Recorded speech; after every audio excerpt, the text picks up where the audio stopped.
Good morning. Class 10 के लिए आज हम लोग कुछ परीक्षा की तैयारी कर लें।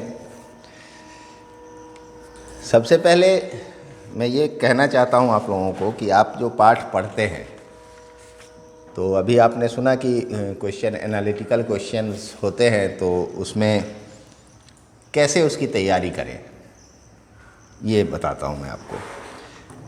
आप जब भी कोई पाठ पढ़ते हैं तो पहले पद्य की बात करते हैं। पद्य में क्या होता है कि कवि जो लिखते हैं वो कम शब्दों में, कम पंक्तियों में बहुत सी बातें उसमें समाहित होती हैं। तो हमको उस दृष्टिकोण से पढ़ना है और उसको समझने का कोशिश करना है कि इसका क्या मतलब हो सकता है, जो लिखा हुआ है उसके अलावा इसको और कैसे समझा जा सकता है। ये दृष्टिकोण रखना ज़रूरी है, तभी आप उसमें जो बातें कही गई है असल में वो समझ पाएंगे। नहीं तो उसका ऊपरी जो स्तर है वो समझ के रह जाने से फिर प्रश्न अभ्यास भी ठीक से नहीं हो पाता है। तो मैं उदाहरण देते हुए आपको समझाते चलता हूँ। जैसे सूर के पद हैं, तो इसमें आपने पढ़ा ऊधव तुम हो अति बड़भागी। अब ये एक पंक्ति है कि उद्धव तुम बड़े भाग्यवान हो। साधारण सी बात है, व्यंग्य है, गोपियों ने कहा कि तुम बड़े भाग्यवान हो। लेकिन जब इसके पीछे की हम बातें देखेंगे कि यहाँ पर प्रसंग क्या है। प्रसंग ये है कि गोपियाँ कृष्ण के विरह में जल रही हैं, कष्ट में हैं, जो विरह का दुख है वो सह रही हैं। उनको उम्मीद थी कि कृष्ण आएंगे उनसे मिलने या उनको बुलाएंगे मथुरा, मतलब कृष्ण से मिलने का उनके मन में मिलने की आस थी। लेकिन हुआ क्या कि कृष्ण ने अपने प्रिय सखा उद्धव को भेजा।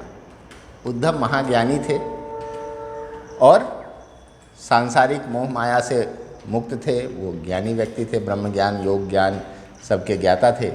तो उनको भेजा गया कि आप जाइए और गोपियों को इस कष्ट से मुक्ति दिलाइए। वो जो प्रेम के चक्कर में पड़ी हुई हैं, वो जो विरह वेदना सह रही हैं, इससे उनको मुक्त करिए, उनको ज्ञान का संदेश दीजिए।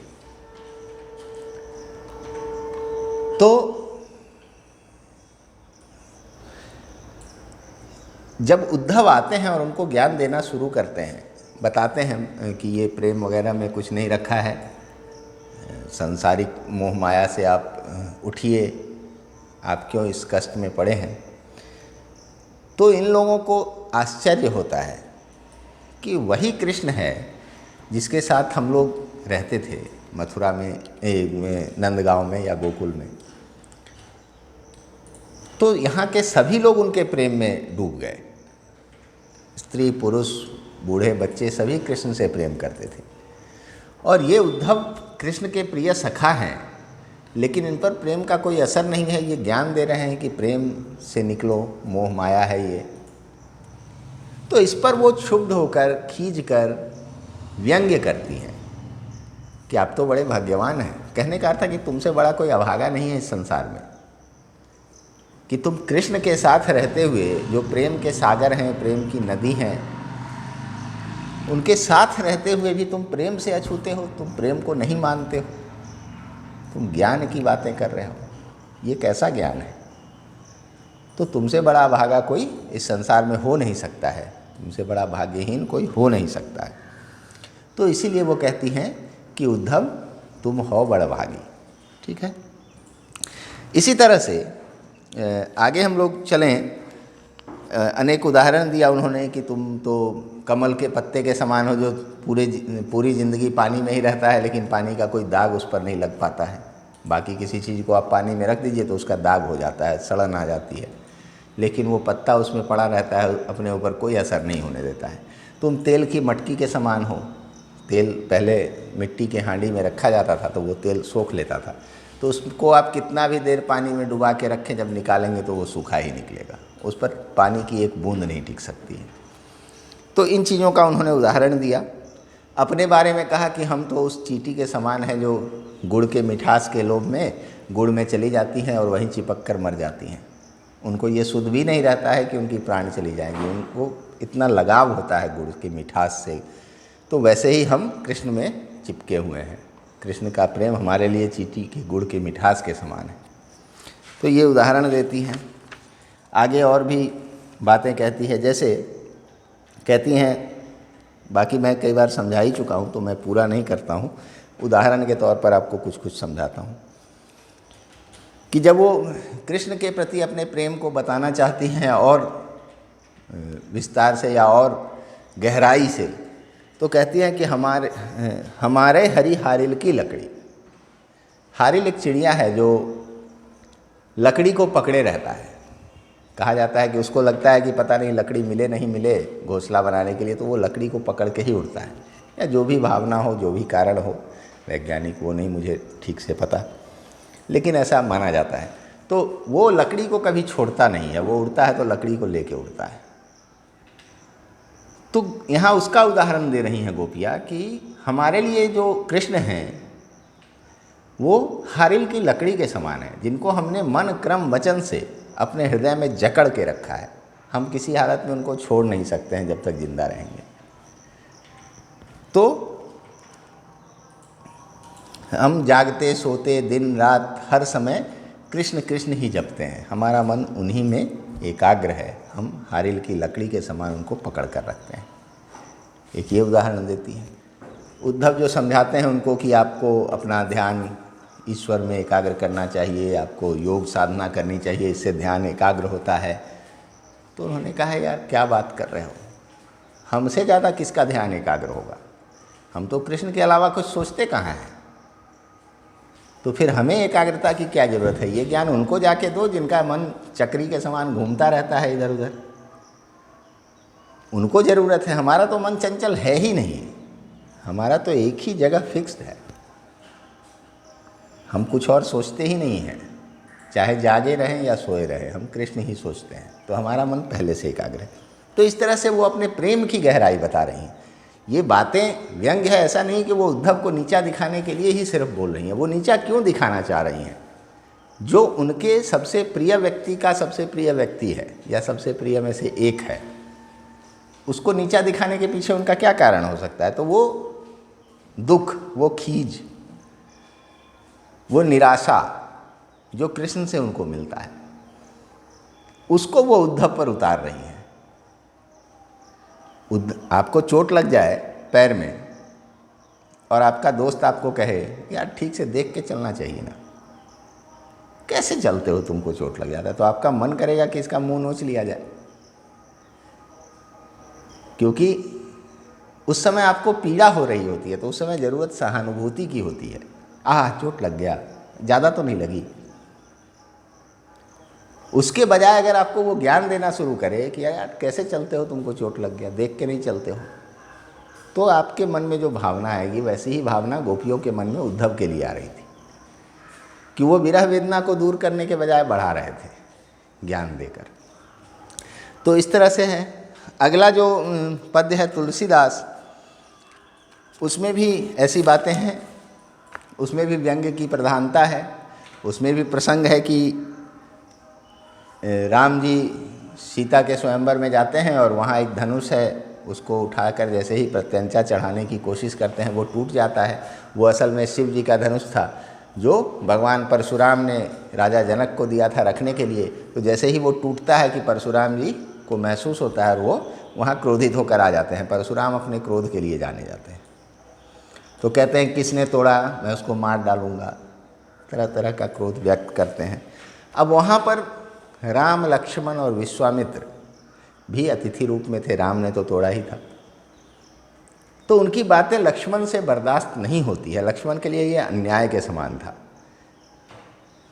कि एक आमंत्रित अतिथि ने वो किया जो करने के लिए उसको बुलाया गया था, और तब उस पर उनकी बेइज्जती किए जा रहे हैं परशुराम। तो ये उनके लिए अन्याय था, और एक वीर, एक योद्धा कभी भी अन्याय बर्दाश्त नहीं कर सकता है, चाहे सामने कोई भी हो। तो वही प्रसंग है इसमें, जिसमें अब इसकी शुरुआत जो है उसमें राम कहते हैं, जब परशुराम आते हैं और क्रोध में कहते हैं कि किसने तोड़ा है मैं उसको मार दूंगा। पूरी बात इसमें उससे पहले की बातें नहीं है, लेकिन ये ऐसा ही हुआ था। तो राम बड़े विनम्र भाव से उनके सामने आते हैं और कहते हैं, जबकि सारे राजा डरते थे उनसे, तो सब पहले ही नतमस्तक थे कि अब ये क्या कर जाएं। लेकिन राम आए उनके सामने, बड़ी विनम्रता से कहा कि नाथ संबुधन भंजनिहारा होई ही केहू एक दास तुम्हारा, आय सुकाह कहिय कि न मोही सुनि रिसाई बोले मुनि कोही। बड़ी विनम्रता से कहा कि हे नाथ, हे स्वामी, जिसने भी शिव का धनुष तोड़ा है वो आपका कोई दास ही हो सकता है, और किसी में यह सामर्थ्य कहाँ कि शिव का धनुष तोड़ दे। अब करना क्या है सो आप आदेश कीजिए। तो इस पर परशुराम क्रोधित हो जाते हैं और कहते हैं कि अरे सेवक सो जो करे सेवकाई, अरि कर नी करी करिए लड़ाई। सेवक तो वो होता है जो सेवा करे, ये शत्रुओं वाला काम करने वाला तो शत्रु होता है, लड़ाई करने वाला होता है। तुम कैसी बातें कर रहे हो। तो जब इस विनम्रता का उत्तर क्रोध से दिया, वहाँ पर कोही एक विशेषण है जिसका अर्थ होता है क्रोधी, उसका प्रयोग इसलिए किया गया कि विनम्रता का जवाब उन्होंने क्रोध से दिया, तो इसलिए उनको क्रोधी विशेषण से वहाँ संबोधित किया गया। आपसे पूछा जा सकता है कि यह कोही विशेषण की उपयुक्तता बताइए, या ऐसा कुछ मैंने कहीं देखा था, किसी क्वेश्चन पेपर में आया हुआ था ऐसा, तो अभी मेरे दिमाग में आया कि आपसे ये पूछा जा सकता है कि कोही विशेषण की उपयुक्तता बताइए, तो आप समझाएंगे कि राम ने अत्यंत विनम्रता से उनको कहा। ये विनम्रता ही तो है कि उन्होंने कहा कि आपका कोई दास होगा, दास मतलब नौकर, आपका सेवक जो आपकी आज्ञा का पालन करने वाला है, आपका भक्त, उसी से ये टूट सकता है। और उत्तर में परशुराम क्रोध में कह रहे हैं, क्या कह रहे हैं कि सेवक सो जो करे सेवकाई, अरि करनी करी करिए लड़ाई। अरे सेवक तो वो होता है जो सेवा करे, ये तो शत्रुओं वाला कार्य है, इसके लिए तो लड़ाई किया जाता है। आगे कहते हैं, सुनहु राम जहि शिवधनु तोरा, सहस बाहु सम सो रिपु मोरा, सो बिलगाओ बिहाई समाजा, नहीं न त मारे जही हैं सब राजा। उसको अलग करो इस समाज से, मेरे सामने लाओ, नहीं तो सभी राजाओं को मैं मार दूंगा। अब ये सब बातें उस विनम्रतापूर्ण एक निवेदन के सामने जब परशुराम कर रहे हैं, तो उनके लिए क्रोधी विशेषण उचित है, उपयुक्त है। तो कठोरतम बातें कह रहे हैं कि मार ही दूंगा मैं सबको, जिसने तोड़ा है उसको अलग करके सामने लाओ, नहीं तो सबको मार दूंगा। तो इसलिए ये उपयुक्त विशेषण है। सुनि मुनि वचन लखन मुस्काने। अब यहाँ फिर लक्ष्मण का अपीयरेंस है, उनका शुरू होता है वहाँ से जो पाठ है उनका, कि वो मुस्कुरा रहे हैं बात सुनकर, व्यंग्य में मुस्कुरा रहे हैं कि कैसा ऋषि है ये, जिसमें धैर्य नहीं है, जिसमें विनम्रता नहीं है। और लक्ष्मण तो अपने भाई के भक्त थे, भैया को बेइज्जत किए जा रहा है, कैसा आदमी है ये। तो वो मुस्कुरा रहे हैं व्यंग्य से, उनके अंदर क्रोध है, लेकिन वहाँ वो सीधे सीधे क्रोध व्यक्त नहीं कर रहे हैं। तो वो बोले कि ये परशु आपने ऐसे ही रखा है, हमने बहुत सारी धनुहियाँ तोड़ दी बचपन में खेलते हुए, आपने तो कभी क्रोध नहीं किया। बहुत धनुही तोड़ी लड़िकाई, कबहु न सिरिस किन्न गोसाई, यही धनु पर ममता के ही हेतु, सुनि रिसाई बोले भृगु, सुनि रिसाई कह भृगुकुल केतु।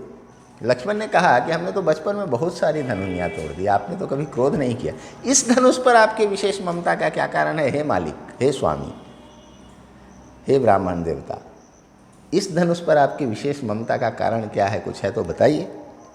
तो इस पर और क्रोधित होते हैं और कहते हैं, रे नृप बालक कालवश, बोलत तो ही न संभार, धनु ही सब त्रिपुरारी धनु, विदित सकल संसार। अरे राजा के बेटे, नृप बालक, तुमको बोलने की तमीज नहीं है, तुम शिव के धनुष को धनुही से का तुलना धनुही से कर रहे हो। इस धनुष को तो पूरा संसार जानता है और तुम इसकी तुलना अपने खेलने वाले धनुही से कर रहे हो। तो अब जब हम इसको और गहराई में जाके देखेंगे कि कारण क्या था, परशुराम कोई पागल भी नहीं थे, भगवान ही थे, विष्णु के अवतार थे। उनका प्रेम था, वो शिव की भक्ति करते थे। शिव ने उनको धनुष दिया, एक तरह से शिव उनके गुरु थे, गुरु ने उनको धनुष दिया उपहार में। वो धनुष उन्होंने जनक को दिया अमानत के तौर पर रखने के लिए, और यहाँ जनक जी ने उसको तोड़वा दिया। परशुराम को ये विश्वास था कि इस धनुष को कोई तोड़ नहीं सकता है, इसको तो उठा ही नहीं कोई सकता है, लेकिन यहाँ तो टूट गया। जनक को भी ये विश्वास था कि इस धनुष को कोई नहीं कुछ कर सकता, इसका कोई बिगाड़ नहीं सकता है कोई। लेकिन उन्होंने जब देखा, मैं इस पद्य से अलग आपको बताता हूँ ये चीज़ें, कि उन्होंने जब देखा कि सीता जब झाड़ू लगाया करती थी तो बाएं हाथ से धनुष को उठा लेती थी और नीचे से झाड़ू से धूल हटा देती थी, फिर धनुष को रख देती थी बाएं हाथ से। तो राजा जनक ने सोचा कि इस धनुष को तो बड़े बड़े वीर नहीं उठा सकते हैं, और मेरी बेटी बायां हाथ से उठाती है, झाड़ू लगा के फिर रख देती है, तो इसका वर ऐसा ही कोई होना चाहिए। तो उसको कैसे नापेंगे, कैसे तौलेंगे कि इतना वीर है कि नहीं कोई। तो उसके लिए उन्होंने स्वयंवर में यह शर्त रख दी कि इस धनुष को जो उठा लेगा, जाहिर है वो उतना ही वीर होगा, वैसा ही महान होगा। तो इसलिए उन्होंने यह शर्त रखी, पड़ गया उल्टा। राम आए, उन्होंने उठा तो लिया ही, अब जब उठा लिया तो क्षत्रिय के हाथ में धनुष आया, तो प्रत्यंचा चढ़ाए बिना कैसे मानेंगे, तो प्रत्यंचा चढ़ाने लगेगी, टूट गया। तो परशुराम इस खीज में और ज़्यादा क्रोध में थे कि टूट कैसे गया, ये कौन ऐसा आ गया धरती पर। धरती पर तो कोई ऐसा था ही नहीं जो परशुराम से जीतता या उनसे ज़्यादा बड़ा वीर था उनके नज़र में। उनको तब पता नहीं था कि उनका चार्ज लेने के लिए अगले अधिकारी आ चुके हैं। विष्णु के अवतार परशुराम थे, अगले अवतार राम थे, तो अब इनको सेवानिवृत्त होना था, ये बात उनको पता नहीं थी। तो इसलिए वो ज़्यादा क्रोधित हो रहे थे।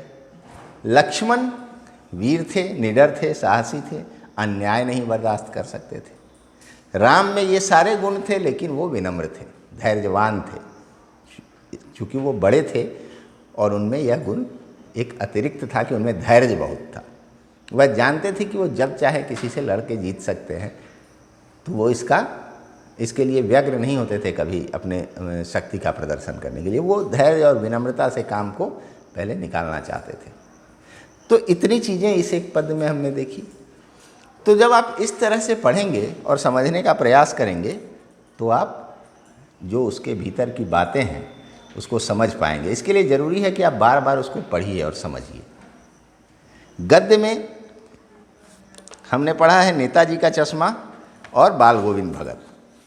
अब नेताजी का चश्मा जो पाठ है, आपने पढ़ा एक कहानी के तौर पर या एक ऐसे ही कि एक घटना है जिसमें एक हवलदार साहब हैं, वो जाते हैं तो उनको नेताजी की मूर्ति दिखाई देती है एक छोटे से कस्बे में। वहाँ पान खाने के लिए रुकते हैं, देखते हैं कि अलग अलग तरह का चश्मा लगता है।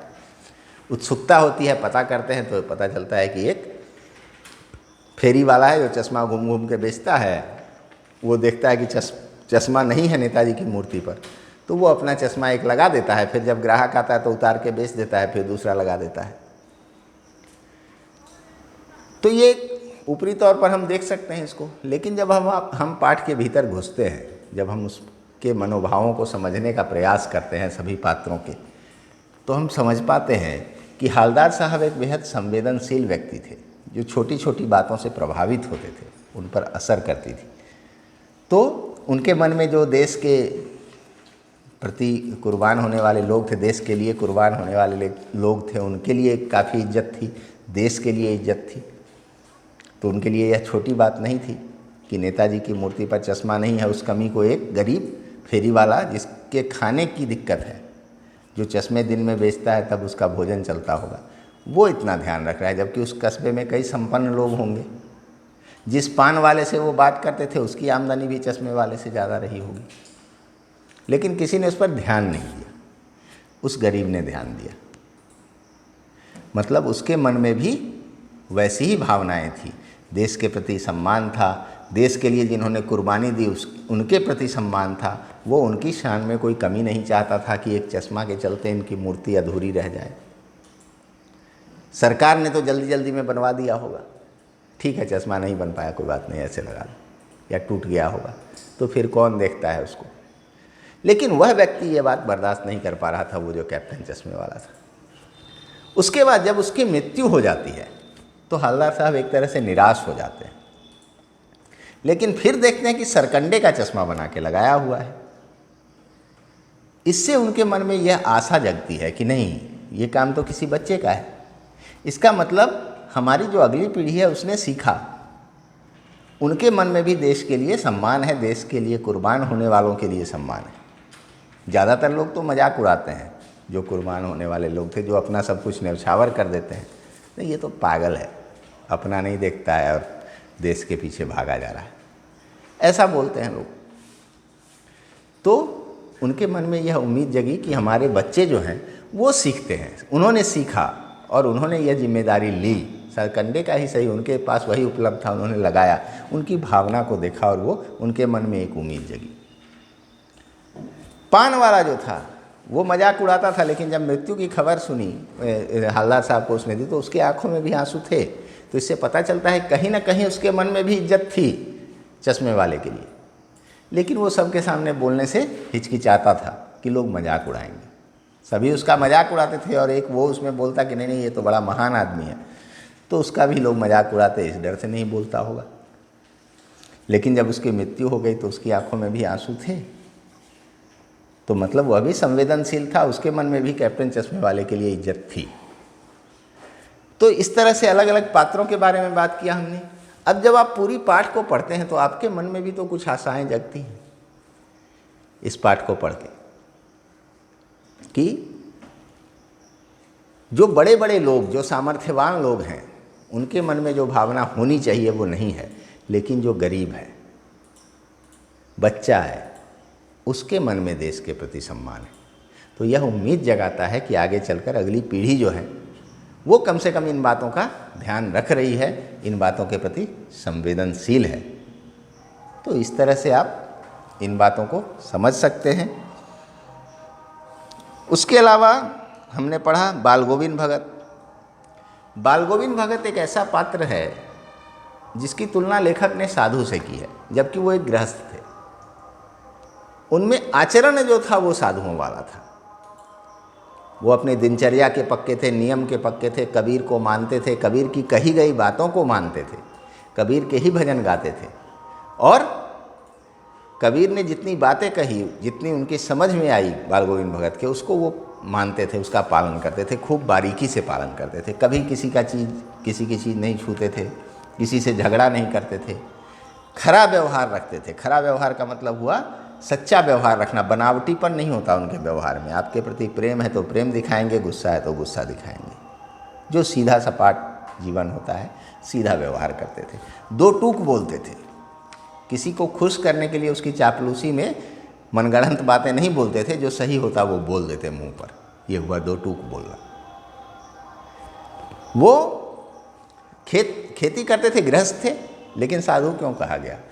उनकी खेती में जो भी उपज होता उसको सर पर लाद के 4 मील दूर ले जाके कबीरपंथी मठ में दे आते।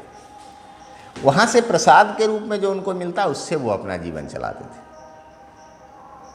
तो ये साधुओं का आचरण हुआ कि वो नियम के पक्के थे। संगीत, वो गीत गाते थे सुबह शाम, वो नियम था तो था। गंगा स्नान करने जाते थे, 90 किलोमीटर दूर जाते थे तो जाते थे, मरते दम तक गए। तो नियम उन्होंने कभी नहीं तोड़ा, हमेशा सच बोलते रहे, झूठ कभी नहीं बोला, कभी भी कोई भ्रष्ट आचरण नहीं किया। समाज की जो रूढ़ियाँ थी उसको तोड़ने के लिए आगे बढ़कर खुद उदाहरण प्रस्तुत किया कि पुत्रवधू से बेटे को आग दिलवाई, उसकी दूसरी शादी के लिए वादा किया उसके भाई को कि नहीं तुम इसको ले जाओ, शादी करवाओ। तो एक बड़ा ही आधुनिक सा व्यक्तित्व उनका दिखाई देता है और उसमें सदाचरण भरे हुए हैं, अच्छी चीज़ें ही भरी हुई हैं। इसलिए उनकी तुलना साधु से की गई, जबकि वो एक गृहस्थ थे। ऐसे साधु कहा जाता है सन्यासी को जिसका घर बार से कोई मतलब नहीं होता है, वो दाढ़ी बढ़ा लेता है, अलग तरह के कपड़े पहन लेता है, तो नहीं, उससे उसको साधु नहीं माना जाना चाहिए। साधु आचरण से माना जाना चाहिए। जिसका आचरण साधुओं वाला हो वही सच्चा साधु है। तो फिर हमने पढ़ा है माता का आंचल। माता का आंचल जो पाठ है, सबसे पहले मैं आपको ये कहना चाहूँगा कि कोई भी जो पाठ आप पढ़ते हैं उसमें उसका कुछ ना कुछ परिचय दिया होता है शुरू में, कवि लेखक के परिचय के बाद। उसको ज़रूर ध्यान से पढ़िए कि यह पाठ किस बारे में है। वो उस पाठ का केंद्रीय भाव होता है या उसका परिचय होता है कि इस पाठ में कहा क्या गया है, किस चीज़ पर फोकस किया गया है, किस चीज़ पर केंद्रित किया गया है इस पाठ को। तो उस चीज़ को ज़रूर पढ़िए, उससे आपको सहायता मिलेगी और इन चीज़ों को लिखने का प्रयास किया कीजिए। मैं सारांश लिखने के लिए हमेशा आपको बोलता हूँ, तो आप कहानी को छोटा करके लिख देते हैं। सारांश का मतलब हुआ कि उसमें क्या संदेश है वो भी हम समझें और उसको उस तरह से लिखें। तो उसमें माता का आंचल उस पाठ का नाम है। क्यों है माता का आंचल? इसलिए नाम है कि उसमें दिखाया गया है कि कैसे बच्चा माँ के पास बहुत कम समय बिताता है। खाने और उसका श्रृंगार बनाव के अलावा माता के पास उसका समय नहीं बीतता है, लेकिन जैसे ही वो मुसीबत में आता है सीधा माता के पास जाता है। तो माँ के आंचल का ये महत्व होता है। माँ का जो क्षेत्र होता है, आंचल या अंचल क्षेत्र को भी कहते हैं, साड़ी के पल्लू के अलावा, तो उस क्षेत्र में जाकर बच्चा अपने आप को सुरक्षित महसूस करता है, निर्भय महसूस करता है। उसको वहाँ किसी चीज़ का भय नहीं होता। वो माँ के कमरे में चला जाएगा सीधा, या रसोई में चला जाएगा जहाँ माँ होगी, उसके आसपास उसका हाथ पकड़ के खड़ा हो जाएगा। तो उसको वहाँ किसी प्रकार का भय नहीं होता है, जिसका उदाहरण इसमें पाठ के अंत में दिया भी गया है। पहले तो कहा गया कि जब वो उसको तेल वगैरह लगाती है तो रोने लगता है, भागना चाहता है, उसको लगता है ये पता नहीं कौन सी मुसीबत है। लेकिन इसका मतलब यह नहीं था कि माँ के प्रति उसके मन में प्रेम नहीं था। सबसे ज़्यादा प्रेम था, सबसे ज़्यादा सुरक्षा उसको माँ के पास ही महसूस होती थी। तभी जिस पिता के साथ वो हमेशा सबसे ज़्यादा समय बिताता था, जब वो मुसीबत में आया और घर में घुस रहा था, पिता पुकारते रह गए, उनके पास नहीं गया, सीधा माँ के पास जाके घुसा। तो इसलिए इसका शीर्षक माता का आंचल रखा गया और इसका केंद्रीय भाव भी यही है, माँ के आंचल की महत्ता, यही समझाने की कोशिश की गई है। ठीक है। बाकी जो व्याकरण में हमने पढ़ा है वो पढ़ा ही है, वाक्य और वाच्य। इसके अलावा निबंध की बातें मैंने की थी, पत्र लिखने की बातें हम लोग फिर कर लेंगे, जैसे आप जानते ही हैं, तो उस पर एक बार अलग से हम लोग फिर भी करेंगे बात। विज्ञापन भी आपके सिलेबस में है, तो आप विज्ञापन, मैंने बोला था कि आप उसको किताब में उसके उदाहरण दिए होते हैं, उसको देखकर सीखने की कोशिश कीजिए, अच्छा बनाने की कोशिश कीजिए। 25 से 50 शब्दों का होना चाहिए। किसी भी एक विषय या कोई एक दे दिया जाएगा आपको कि इस तरह के दुकान का बनाइए या इस मुद्दे पर बनाइए, इस तरह के कार्यक्रम का बनाइए, तो उसको आपको अभ्यास करने से ही आप उसको बेहतर बना पाएंगे। चलिए आज इतना ही रखते हैं। धन्यवाद।